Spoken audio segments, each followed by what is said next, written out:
la capital de un reino de la China, había un sastre llamado Mustafa, pobre en extremo, y cuyo trabajo apenas le daba para mantener a su mujer y a su hijo. Aladino, que así se llamaba este, adolecía de grandes defectos y de perversas inclinaciones. Desobediente a sus padres y aficionado a la holganza. Pasaba los días enteros jugando en las calles con vagabundos de su edad y de su especie. Quiso el padre enseñarle a Aladino el manejo de la aguja, pero este de ningún modo pudo conseguirlo. Y Mustafa, lleno de pesadumbre al ver las malas inclinaciones de su hijo, fue atacado por una grave enfermedad que le llevó al sepulcro al cabo de algunos meses.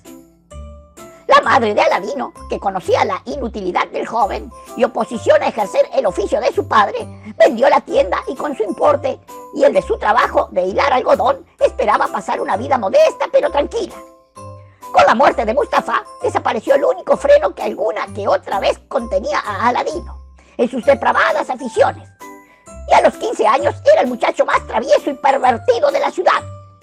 Un día estaba en la plaza como de costumbre, jugando con los mozalbetes, cuando un extranjero mágico africano que pasaba por allí se detuvo a contemplarlo.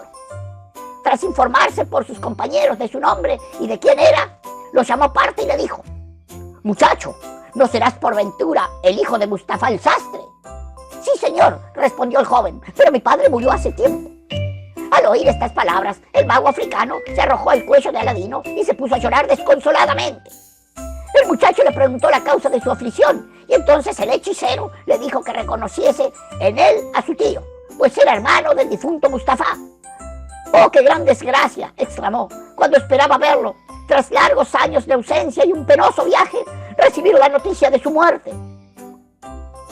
El extranjero se informó enseguida del sitio en que vivía la madre de Aladino y dio a este un puñado de monedas para que lo llevase hasta la viuda, asegurándole que iría a verla al día siguiente. Aladino se separó del supuesto tío y corrió a referirle a su madre aquella aventura. Pero la buena mujer le dijo que no sabía que existiese tal pariente, pues el único hermano que tuvo su difunto esposo había fallecido hacía algunos años. Al otro día, apareciéndosele de nuevo a Aladino el mágico africano, quien volvió a darle algunas monedas de oro para que se las llevase a su madre, a fin de que dispusiera una comida a la que pensaba asistir. Pidió nuevos informes de la casa de su cuñada. Aladino se la indicó con toda exactitud y el extranjero se alejó de la plaza. La viuda de Mustafa hizo grandes preparativos y pidió prestada una vajilla para recibir y obsequiar dignamente al hermano de su marido. Apenas estuvo preparado todo, llamaron a la puerta de la casa. Aladino se apresuró a abrir y entró el africano cargado de hermosas frutas y de botellas de vino, todo lo cual depositó sobre una mesa. No hay para qué decir la escena que tuvo lugar, y las lágrimas que derramó el extranjero al evocar a su hermano, besando el sitio favorito que Mustafa ocupaba en el diván del recibimiento. Una vez que hubo dado rienda suelta a su dolor y ya serenado un poco, le dijo a la madre de Aladino: «No te sorprenda, hermana mía, que no me hayas visto durante tu matrimonio con Mustafa. Salí de este país, que es el nuestro, hace 40 años. He viajado por Asia y por África, donde permanecí mucho tiempo, hasta que llegó un día en que sentí deseos de regresar a mi patria y ver a los seres queridos. Son infinitos los contratiempos y grandes los peligros que he arrastrado hasta llegar aquí. Y figúrate cuál habrá sido mi dolor al saber la muerte de mi amado hermano». No dejó de advertir el mago africano el efecto que estas palabras causaron a la viuda, y cambió repentinamente de conversación preguntando a su sobrino: «Y bien, Aladino, ¿en qué te ocupas? ¿Sabes ya algún oficio?». Aladino bajó los ojos avergonzados y entonces su madre tomó la palabra para decir que era un holgazán y un perezoso, que su padre no había podido sacar ningún provecho de él, que ella se veía obligada a trabajar de continuo para mantener la casa y que estaba decidida a cerrar a su hijo las puertas del hogar para que fuese a otra parte a procurarse fortuna.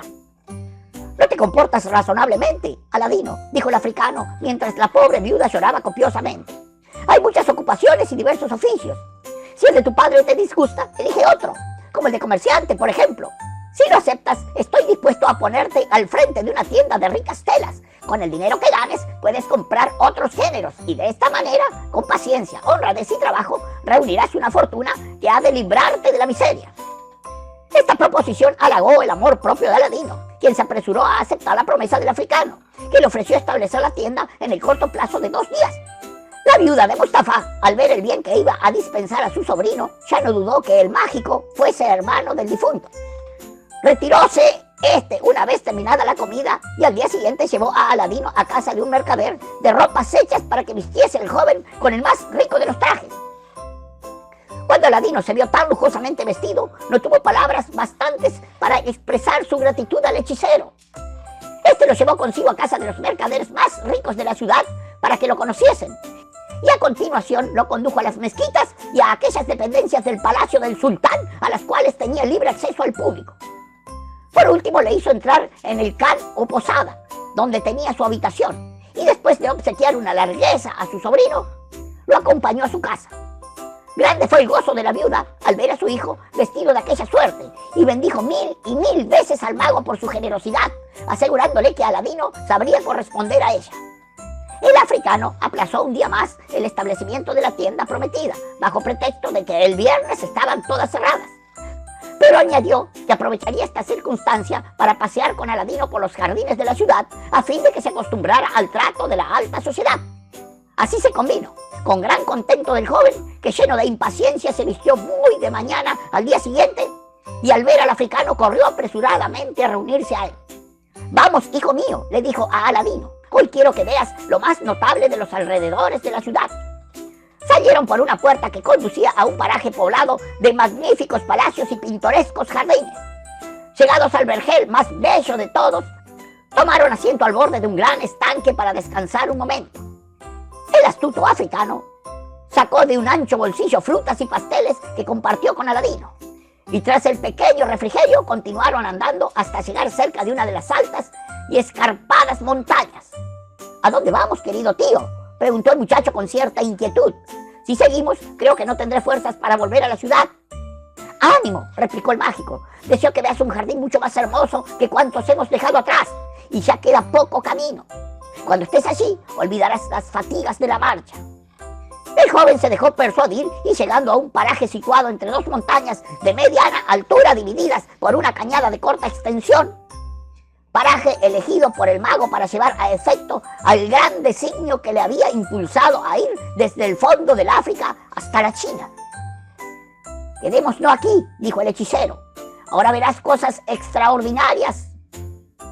«Quedémonos aquí», dijo el hechicero, «ahora verás cosas extraordinarias, maravillas no presenciadas por ningún mortal, mientras con el eslabón saco fuego del pedernal, reúne tú las malezas más secas que encuentres en estos lugares». Hizo lo hacía Aladino. El mago prendió fuego al montón y arrojó a las llamas un perfume que produjo un humo muy espeso. Mientras tal hacía, pronunció unas palabras mágicas que el joven no pudo comprender. Estremeciéndose un poco la tierra, se abrió esta ante ambos y quedó al descubierto una losa de pie y medio cuadrado con una gran argolla de bronce en el centro. Asustado, Aladino trató de huir, pero el hechicero le dio un bofetón tan fuerte que la boca del muchacho se llenó de sangre. «¿Qué os he hecho yo para que me castiguéis con tanta crueldad?», exclamó Aladino arrasado en lágrimas. «Tengo mis razones para obrar así», replicó el africano. «Además, ocupo el lugar de tu padre y me debes obediencia». «Pero no te inquietes, sobrino mío», añadió dulcificando la voz. «Ya ves lo que he ejecutado con la virtud y el poder de mi perfume. Pues bien, debajo de esa piedra existe un tesoro inmenso que te hará más rico y poderoso que todos los reyes de la tierra. Y a nadie en el mundo, sino a ti, le está permitido levantar la losa y descender, mientras ejecutes puntualmente lo que te ordené». Consolado, Aladino con la esperanza del tesoro, obedeció, y alzando la losa, quedó al descubierto una cueva de 3 o 4 pies de profundidad, una puerta muy pequeña y algunos escalones para ir más abajo. «Hijo mío», dijo el africano, «oye bien y sigue al pie de la letra lo que voy a decirte. Baja, y al llegar al último peldaño encontrarás una puerta abierta que te conducirá a un gran salón dividido en 3 departamentos. A derecha e izquierda verás 4 jarrones de bronce llenos de oro y plata. Guárdate mucho de tocarlos.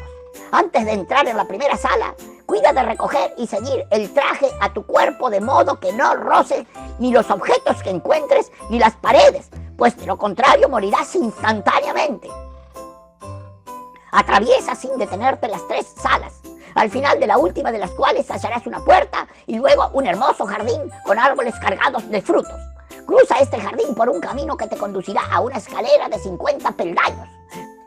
Sube por esta y llegarás a una azotea en la que verás un nicho, y en el nicho una lámpara ardiendo. Apodérate de ella, apágala, y cuando hayas tirado la mecha y el líquido, guárdala en tu seno y tráemela enseguida. A la vuelta puedes tomar de los árboles del jardín los frutos que más te agraden. Al concluir sus instrucciones, el fingido tío puso una sortija en uno de los dedos de Aladino para preservarlo, según dijo, de cualquier mal que pudiese sobrevenirle. El muchacho bajó a la cueva y siguió con toda exactitud las instrucciones del mago. Dueño ya de la lámpara, se detuvo en el jardín lleno de admiración y de asombro. Cada árbol ostentaba frutos de diferentes colores, todos ellos de tamaño y perfección admirables. Los había blancos, que eran perlas, transparentes, que eran brillantes, los verdes eran esmeraldas, los encarnados rubíes, los azules turquesas, los morados amatistas y los amarillos topacios. Para Aladino hubiera sido preferible que aquellos frutos fuesen higos, uvas y naranjas, porque desconociendo el valor de las piedras preciosas, creyó que eran vidrios de colores. Pero el brillo y la diversidad de su coloración lo entusiasmaron tanto que se apoderó de gran cantidad de aquellos frutos, con los cuales llenó todos sus bolsillos. Y en tal situación, ocupadas también las manos con tantas riquezas, llegó a la embocadura de la cueva, donde el mágico aguardaba ya con impaciencia. «Dadme la mano y ayudadme a subir», dijo Aladino. «Mejor es, hijo mío, que tú me des antes la lámpara, librándote así de ese estorbo». No me incomoda en absoluto, y os la daré cuando suba».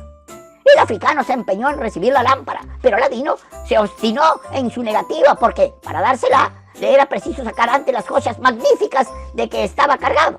Furioso el hechicero ante la terca oposición de Aladino, arrojó cierta cantidad de perfume al fuego de malezas, pronunció fuera de sí 2 palabras mágicas y la piedra de la argolla volvió a su primitivo lugar, quedando preso Aladino en el misterioso antro. El muchacho, al verse solo en aquella especie de sepulcro, llamó a gritos a su tío, pero sus voces y lamentos no salían de las tinieblas que lo rodeaban.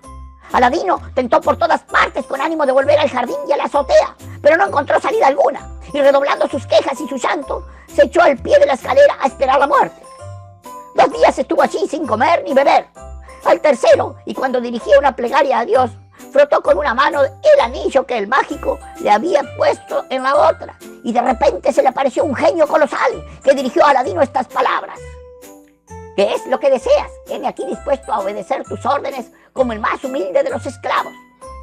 Aladino, en otras circunstancias, hubiera tenido miedo ante aquella aparición sobrenatural, pero preocupado con el peligro que corría, contestó sin vacilar que deseaba a todo trance salir del oscuro y terrible recinto.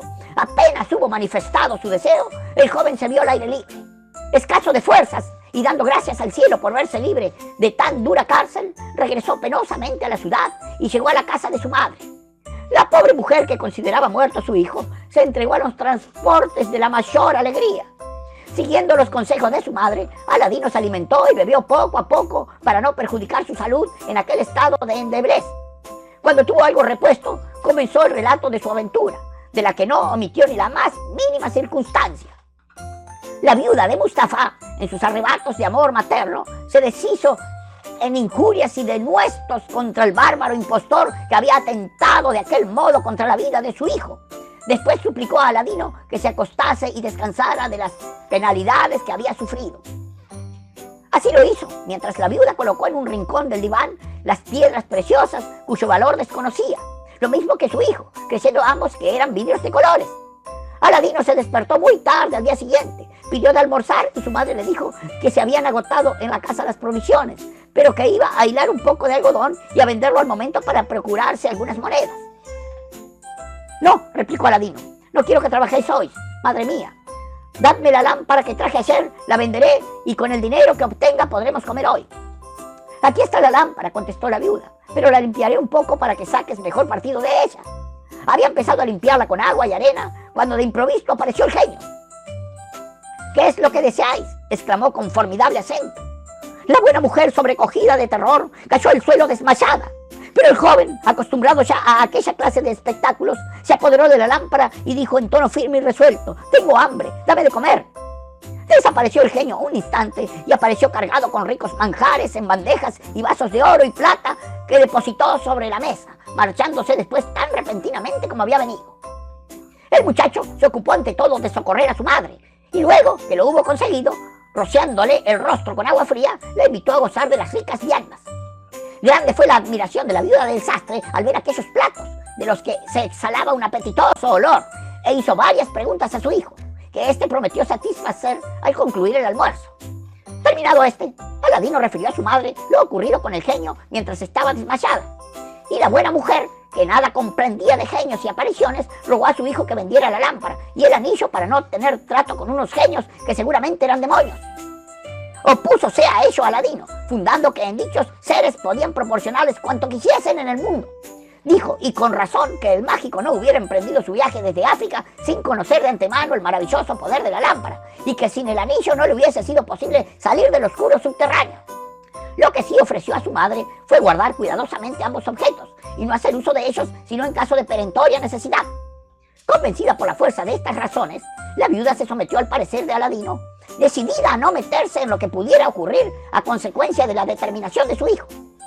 Se acabaron, como concluyen todas las cosas de este mundo, los manjares del genio, y Aladino no quiso esperar a que el hambre lo atormentara. Para ello, tomó una de las bandejas de plata para venderla, proponiendo la compra de ella a un judío que se encontró en la calle. A primera vista, conoció el valor positivo de la alhaja y preguntó el precio, pero Aladino no quiso decirlo, pues en realidad no lo sabía, encomendándose a la buena fe del comprador, que estaba admirado de la candidez del joven.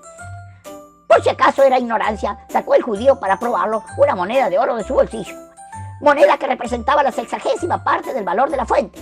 Aladino, al verla, se apoderó de ella y echó a correr tan gozoso y con tal rapidez que el judío, convencido de que el vendedor desconocía el mérito de la bandeja, comenzó también a correr tras de él para ofrecerle menos aún de lo que le había dado. Pero le fue imposible alcanzarlo, y Aladino, loco de alegría, entregó el dinero a su madre, quien compró abundantes provisiones para 6 o 7 días. Nuevos vasos y bandejas fueron vendidos a medida que lo exigían las necesidades de la casa, y el judío, temeroso de perder su buen negocio, los pagó todos al mismo precio que el primero. Transcurrió así algún tiempo, durante el cual Aladino, acostumbrado a una vida ociosa, se paseó por el pueblo y contrajo relaciones de amistad con algunas personas de distinción. Pero los recursos se agotaron, y entonces el hijo del sastre frotó la lámpara, volviendo a aparecérsele el genio y a atender como la primera vez el ruego que le formuló el muchacho de que proveyera a las necesidades de él y de su madre. Pasaron algunos días, y apurado los manjares, recurrió Aladino a la venta de los preciosos recipientes. Ya se dirigía a la tienda del antiguo judío cuando un platero respetable por su ancianidad y su honradez llamó al joven al verlo pasar por la calle. Le preguntó qué iba a hacer con aquellas alhajas, y Aladino le refirió lo acontecido con el judío y el precio a que éste le había comprado las vasijas anteriores. El platero, indignado, pesó una de ellas delante del Aladino, le enseñó lo que era el marco de la plata y pagó al joven el justo valor del precio metal, o sea, una cantidad 60 veces mayor que la satisfecha por el viejo usurero. Aladino dio gracias de corazón al buen platero y se fue con su pequeño tesoro. A pesar de que tanto Aladino como su madre comprendieron lo inagotable y rico del manantial y prosperidades que la lámpara les suministraba, vivieron siempre sin ostentación y sin permitirse más gastos en público que los proporcionados al trabajo de la viuda. Paseábase un día el joven por las calles de la ciudad cuando oyó publicar en alta voz un bando del sultán, en el que ordenaba cerrar las tiendas y que los habitantes todos permanecieran dentro de sus casas, mientras la princesa Budurra, hija del sultán, fuese y regresara del baño. Esto excitó la curiosidad de Aladino, hasta tal punto que, para conocer a la princesa, tuvo la audacia de colarse a la puerta misma del baño, desde donde le sería fácil contemplarla frente a frente. La belleza de la princesa, la elegancia de su talle y el aire majestuoso de su persona impresionaron profundamente a Aladino, quien, pensando en ella, no pudo dormir aquella noche. A la mañana siguiente le confesó a su madre que estaba enamorado de la princesa y que había resuelto pedírsela en matrimonio a su padre, el sultán. La madre, al oír tan descabellada proposición, se echó a reír y le aseguró a su hijo que el amor le había hecho perder la cabeza. «Os equivocáis, madre mía», replicó Aladino. «No solo conservo la razón, sino que he previsto las observaciones que ibais a hacerme. Bien comprendo que soy el hijo de un pobre sastre, sin nombre y sin fortuna, y que es un atrevimiento en mí el poner los ojos en una princesa, y que los sultanes no se dignan casar a sus hijas sino con príncipes herederos. Pero mi resolución es inconmovible, y os ruego que vayáis vos misma a pedir al sultán para vuestro hijo la mano de la hermosa Budurra». «Hijo mío», le dijo, «soy tu madre, y no hay en el mundo sacrificio que no esté dispuesta a hacer por ti. Si se tratase de una joven de nuestra clase, haría cuanto fuera menester hasta verla enlazada contigo. Pero de esto a lograr la mano de la princesa, media una distancia que tu madre no podrá nunca recorrer. Además, es costumbre llevar algún regalo al sultán a fin de que escuche con benevolencia las peticiones de sus súbditos. ¿Y qué podríamos adquirir nosotros que fuera digno de la grandeza del soberano? No os inquiete la dificultad de ese obsequio, respondió el joven, porque soy poseedor de una gran cantidad de piedras preciosas que hasta ahora habíamos tomado por vidrios de colores. Estoy convencido de que el presente agradará al sultán, y para ver el efecto, traed una bandeja de porcelana para colocarlas en ella según sus diferentes colores. Así se hizo, y Aladino y su madre, que hasta entonces solo habían visto las piedras al débil resplandor de una lámpara y no a la luz del día, quedaron deslumbrados al ver los destellos de aquellas piedras, dignas de enriquecer la corona del rey más poderoso del mundo. Convencida, al fin, la buena mujer al siguiente día se encaminó con las bandejas al palacio del sultán, donde estaban ya reunidos los visires, los señores de la corte y gran número de personas que tenían negocios pendientes del consejo. Se colocó frente al soberano para que éste pudiera verla, pero como al término de la audiencia nadie le había dirigido la palabra, no tuvo más remedio que abandonar el palacio con todos los demás. Cuando Aladino vio volver a su madre con la bandeja en la mano, creyó que el sultán había rechazado sus pretensiones y ya se consideraba el hombre más infeliz de la tierra. Pero la viuda le refirió lo acontecido y le prometió volver al palacio al otro día. Así lo hizo, aunque con el mismo resultado, y durante 6 días consecutivos repitió sus silenciosas visitas, hasta que el sultán, viendo siempre delante a aquella mujer que no profería una sola palabra, al 7º día ordenó que la condujesen a sus gradas del trono, preguntándole el motivo que la llevaría diariamente a su palacio. La viuda se posternó 2 veces y luego dijo: «Os suplico me perdonéis el atrevimiento de la demanda que voy a haceros. Solo al recordarla siento que mis mejillas se tiñen de color de la vergüenza». El sultán ordenó que salieran todos del salón para que hablase con más desahogo y libertad la madre de Aladino. Luego que se quedaron solos, la viuda refirió al sultán los descabellados planes y la obstinación de su hijo, empeñado a todo trance de ser el esposo de la bella y encantadora princesa. Al concluir de hablar, la madre de Aladino presentó las piedras preciosas al soberano, quien quedó atónito ante el maravilloso espectáculo que a sus ojos se ofrecía. Al cabo de un rato exclamó: «Oh, el regalo que me hacéis es digno de la princesa, mi hija, y el poseedor de tantos tesoros bien merece su mano. Hoy nada os digo, buena mujer, pero venid a verme dentro de 3 meses». Aladino, que aguardaba a su madre con la mayor ansiedad, al oír de sus labios los pormenores de la entrevista, se creyó el más dichoso de los mortales. Pasados los 3 meses, la madre de Aladino acudió puntualmente al palacio y se colocó en el mismo sitio que el primer día. Apenas la vio el sultán, dejó a un lado los asuntos del reino y le ordenó que se acercase. El sultán había diferido 3 meses su respuesta, confiando en que pasado este tiempo no volvería a oír hablar más de un casamiento que juzgaba poco conveniente para su hija. Consultó el efecto con su gran visir y este aconsejó al sultán que, para eludir el compromiso, exigiera al pretendiente tantas riquezas que ningún hombre fuera capaz de reunirlas. El sultán, siguiendo el consejo del gran visir, le dijo a la viuda: «Los soberanos deben mantener su palabra y yo estoy dispuesto a cumplir la mía si tu hijo me presenta 40 grandes fuentes de oro macizo llenas de piedras iguales a las de su primer obsequio. Portadores de esta riqueza deberán ser 80 esclavos, 40 negros y 40 blancos, vestidos todos con la mayor suntuosidad». Cuando la madre de Aladino llegó a su casa, quiso persuadir al joven de que debía abandonar su temeraria empresa. «Nada de eso, madre mía», replicó Aladino. «Confieso que esperaba mayores dificultades, pues lo que pide el sultán es demasiado fácil. Dejadme obrar en libertad». Salió a la calle la viuda en busca de provisiones y Aladino, apenas se vio solo, frotó la lámpara maravillosa. Presentándose el genio, y tan pronto como el joven le hubo expuesto sus deseos, desapareció como las otras veces, para reaparecer a los pocos momentos con 80 esclavos blancos y negros, cada uno con los cuales era portador de una bandeja de oro llena de perlas, rubíes, brillantes y esmeraldas, y cubiertas con un paño de tisú de plata bordado de florones de oro. Volvió la madre de Aladino y al ver la brillante comitiva quedó muda de admiración. El impaciente joven le rogó que, seguida de los esclavos, se dirigiera inmediatamente al palacio del sultán para que éste comprendiera por la exactitud con que le enviaba la dote de su hija cuánto era su amor por la princesa. Llegado el espléndido cotejo al palacio, la madre de Aladino habló así al sultán: «Señor, mi hijo sabe muy bien que estos dones valen menos que la hermosa princesa, hija suya, pero confía en que vuestra majestad se dignará concederle su mano después de haber cumplido con la condición que tuvo a bien imponerle». El sultán quedó más sorprendido aún que la primera vez al contemplar tales tesoros y ver aquellos esclavos que parecían reyes poderosos por su aspecto y magnificencia. Al fin, preguntó en altavoz al gran visir si creía digno esposo de su hija al hombre que le enviaba tan soberano presente. El gran visir, aunque lleno de celos al considerar que la princesa iba a desposarse con un desconocido, cuando él aspiraba a unirla con su hijo, no pudo menos que contestar: Señor, lejos de creer a Aladino indigno de poseer la mano de la princesa, diría que merece más aún, si no estuviese persuadido de que no hay en el mundo tesoro que iguale a la hija de vuestra majestad. Entonces el soberano, dirigiéndose a la viuda de Mustafá, le dijo: Id y comunicad a vuestro hijo que lo espero con los brazos abiertos y que cuanto mayor sea su prontitud, más me complacerá otorgarle la mano de la princesa. Voló a su casa la madre de Aladino para dar a su hijo la buena nueva, recomendándole que se presentara a la corte rodeado de la mayor pompa y esplendor posibles. Aladino, enajenado de gozo, se retiró a su cuarto y frotó con fuerza la lámpara. El genio se le apareció inmediatamente y el joven solicitó de él cuanto juzgó necesario para causar con su presencia la más grata impresión a la corte.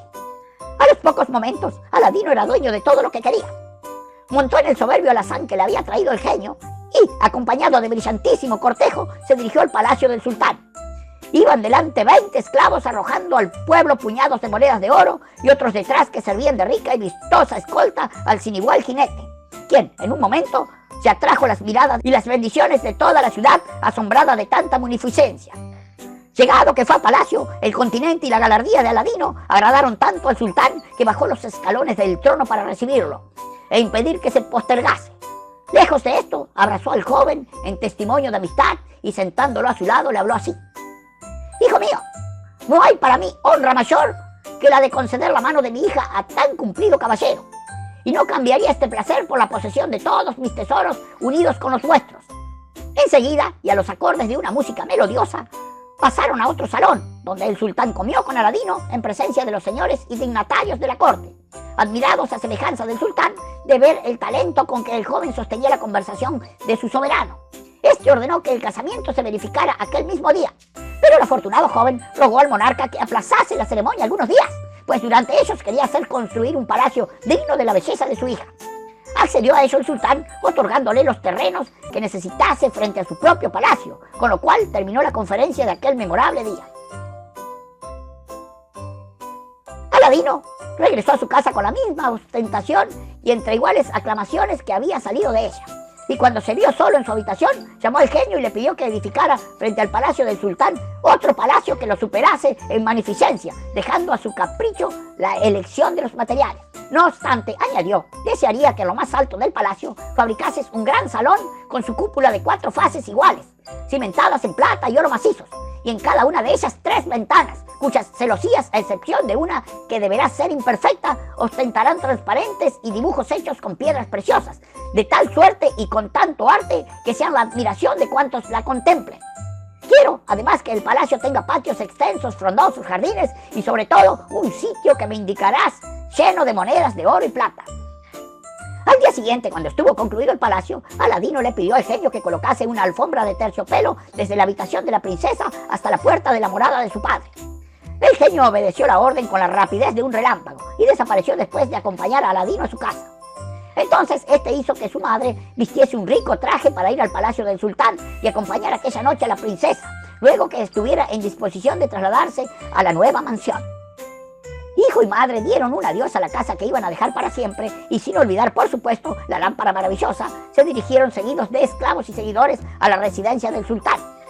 El sonido de las trompetas y las armonías de las músicas anunciaron su llegada, y la viuda fue introducida en el departamento de la princesa, por la que fue obsequiada con toda esplendidez.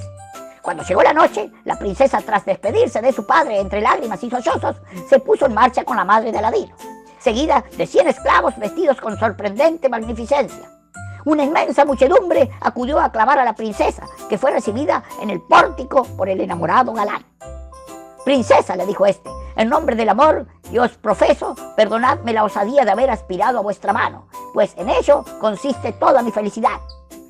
«Príncipe», respondió la princesa, «no he hecho más que cumplir con la voluntad de mi padre, pero después de haberos conocido, confieso que lo he obedecido sin repugnancia».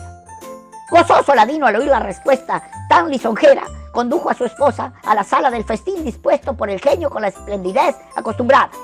Al día siguiente fue a comer el sultán en compañía de los príncipes y consagró casi todo el tiempo a examinar el palacio, del que dijo que por su riqueza y buen gusto era una de las mayores maravillas de la tierra. Al entrar en el salón de las celosías, le llamó la atención que una de ellas estuviese sin concluir. «Señor», le dijo Aladino, «no he querido que se perfeccione esa celosía para que vuestra majestad tenga la gloria y me dispense el honor de concluir por sí mismo este palacio». «Y lo haré atentamente complacido», respondió el sultán. Aquel mismo día el soberano dio la orden a los joyeros más hábiles de su reino para que terminasen la celosía, incrustándola de piedras preciosas, pero los joyeros y los diamantistas declararon que no tenían piedras que pudiesen igualar a las que allí se veían.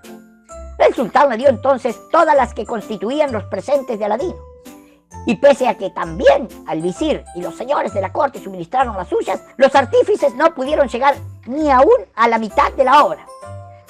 Viendo Aladino que el sultán y todos se esforzaban en vano, frotó una noche la lámpara maravillosa y ordenó al genio que pusiera una celosía idéntica a las demás, como así se verificó en un abrir y cerrar de ojos. El asombro y la admiración del sultán no tuvieron límites al convencerse más y más del extraordinario poder de Aladino, a quien confió pasado algún tiempo el mando de las tropas que iban a castigar a los rebeldes, que se habían sublevado en los confines del reino. Aladino se condujo como un buen soldado y experto general, y la victoria militar aumentó el prestigio del que ya gozaba por su generosidad, su nobleza y su magnificencia. Mas sucedió entre tanto que el hechicero que había regresado al África tuvo noticia de que, en contra de lo que había imaginado, Aladino no pereció en la cueva donde lo dejó encerrado. Concibió entonces deseos de vengarse, y para ello lo primero que consideró debía hacer era apoderarse de la lámpara maravillosa. Encaminóse pues nuevamente a la capital de aquel reino de la China, y una vez alojado en la posada se procuró informes acerca de Aladino. Supo que se acababa de emprender una expedición de caza cuya duración sería al menos de 8 días, y sin pérdida de tiempo se puso manos a la obra. El mago le compró al calderero 12 lámparas nuevas de cobre, las puso en un cesto que se colgó del brazo y se dirigió a la calle donde se alzaba el palacio de Aladino gritando: «¿Quién quiere cambiar lámparas viejas por lámparas nuevas?». Repitió tantas veces paseándose por delante del palacio, que al fin la princesa, que se hallaba en el salón de las celosías, envió a una de sus sirvientas a que se enterara de qué estaba sucediendo con aquel hombre que no dejaba de gritar. La sirvienta regresó sin poder contener la risa. «Alteza», explicó cuando pudo hablar, «allá afuera está un viejo loco que busca a quien le quiera cambiar 2 lámparas viejas por otras nuevas. Los chiquillos se han agrupado a su alrededor y no cesan de reírse y burlarse de él». «A propósito de lámparas», dijo otra de las sirvientas, así presentes, «no sé si su Alteza habrá visto que en su ropero el príncipe hay una muy vieja en un cajón. A quien quiera que pertenezca no les disgustará un cambio como el que el viejo propone». La princesa, que ignoraba el valor de la lámpara, juzgó que sería divertido comprobar la locura de aquel hombre y consintió en el trueque. Llevóse este a cabo, y tan pronto como el hechicero comprobó que aquella era la lámpara que buscaba, cesó en sus gritos y a toda prisa salió de la ciudad. Llegó a un paraje solitario y cuando se hizo noche cerrada, frotó la lámpara, apareciéndosele inmediatamente el genio. «¿Qué es lo que deseas?», dijo este. «Heme aquí dispuesto a obedecer tus órdenes como el más humilde de los esclavos». «Te ordeno», replicó el mago, «que me traslades enseguida al África, junto con el palacio que construiste para Aladino, con cuantas cosas y personas que se hallan en él». El genio no respondió, pero con ayuda de otros genios esclavos, como el de la lámpara, efectuó el punto de que el mago le acababa de pedir. Al día siguiente, cuando el sultán se asomó, como de costumbre, a contemplar el palacio de su yerno, quedó mudo de asombro al ver que la espléndida mansión había desaparecido. El gran visir, que alimentaba un secreto rencor contra Aladino, declaró entonces su sospecha de que el palacio fue construido por medio de malas artes. «Seguro estoy», añadió el gran visir, «que Aladino ha organizado la cacería con pretexto de alejarse de aquí y durante su ausencia recurrir a las mismas malas artes para hacer desaparecer el palacio». El sultán, creyendo a pies juntillas en las afirmaciones del gran visir, envió un destacamento de su guardia a detener a Aladino. Traído que fue este, lo condujeron a un oscuro calabozo donde, cargado de cadenas, escuchó la sentencia que lo condenaba a muerte como reo de alta traición.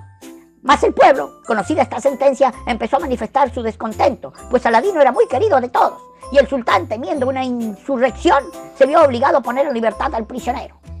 Tan pronto como Aladino se vio libre, fue a postrarse ante el sultán y le rogó que le concediera 40 días de plazo. Si al término de ellos, dijo, no he logrado que el palacio con la princesa y cuantas cosas y personas estaban dentro de él vuelva a hallarse en su sitio, podéis disponer como os plazca de mi cabeza. Aceptó la propuesta del soberano, y Aladino se ausentó de la ciudad. Anduvo errando durante 2 días, sumido en sus pensamientos y sin que en realidad supiera qué hacer. Al tercer día había llegado junto a un río, cuya margen formaba una escapadura cuando tropezó y cayó por esta. Al agarrarse para volver arriba, restregó con fuerza en la roca en que se había adherido la sortija que el mago puso en uno de sus dedos, cuando le hizo descender a la cueva. Inmediatamente apareció un genio que le dijo: ¿qué deseas? Estoy dispuesto a obedecer como humilde esclavo a ti y a cuantos se pongan ese anillo en el dedo. Aladino, que recibió con ello una agradable sorpresa, respondió: muéstrame dónde se halla el palacio que hice construir, o haz que vuelva al lugar donde antes se encontraba. No tengo poder para realizar ese deseo, contestó el genio, pues soy el esclavo del anillo, no el genio de la lámpara. Entonces, dijo Aladino, te ordeno que, por la virtud de mi anillo, me traslades a donde se encuentra mi palacio, donde quiera que esté. Apenas hubo pronunciado estas palabras, cuando el genio lo condujo al África, dejándolo depositado en medio de una gran llanura en la que se hallaba el palacio, no lejos de una importante ciudad. En aquel momento, una de las sirvientas de la princesa, que estaba asomada por un ventanal, vio a Aladino y corrió a comunicarle la noticia a su señora. Esta, así que vio a su esposo, en aquel momento llegaba al edificio, corrió a franquearle una puerta que conducía directamente a sus habitaciones. No es para describir la emoción experimentada por ambos al verse juntos de nuevo tras la inesperada y cruel separación. Aladino, una vez que hubo enjuagado las lágrimas de alegría de su esposa, le preguntó por su lámpara, y la princesa, que ya había empezado a temer que fuera aquel objeto la causa de sus infortunios, le refirió detalladamente todo lo sucedido mientras él anduvo de casa. ¡Ay, no sé qué será de nosotros!, exclamó al concluir, pues el mago siempre lleva la lámpara consigo, oculta en el pecho, y nadie podrá quitársela. Tranquilízate, repuso Aladino, y confía en mí. Yo me voy ahora, pero volveré pronto y ya te diré lo que has de hacer. Aladino se despidió de su esposa y se dirigió a la ciudad.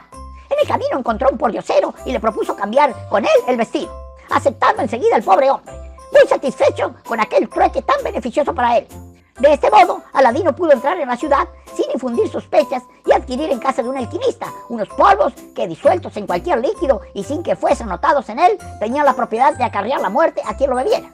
Hecha esta adquisición, se apresuró a regresar junto a su esposa para darle instrucciones precisas acerca de lo que debería hacer cuando llegara el mago. Aquella tarde, la princesa, siguiendo las indicaciones de su marido, se mostró mucho más amable con el hechicero, cuando éste, como tenía por costumbre, fue a visitarla. Seducido por la simpatía que le demostraba su prisionera, no sospechó nada cuando ella lo invitó a beber una copa de licor en la que, previamente, había echado la mortífera droga. Y un instante después de ingerir el líquido, el mago se desplomaba sin vida contra el respaldo de su asiento. Cuando Aladino hubo recuperado su lámpara, le faltó tiempo para frotarla y ordenar al genio que trasladase el palacio a su primitivo lugar. A la mañana siguiente, cuando el sultán se asomó a la ventana de su residencia, quedó maravillado al ver nuevamente el palacio de los príncipes frente al suyo. Corrió entonces a abrazar a su hija, haciendo después lo mismo con su yerno, al que pidió disculpa por haberlo tratado tan duramente. No tenéis que disculparos, respondió Aladino, pues no podéis proceder de otro modo. El único culpable de todo fue el malvado hechicero que ya recibió su merecido. Y colorín colorado, este cuento del Aladino, la mamá, la viuda, el brujo y el sultán y la princesa se ha terminado.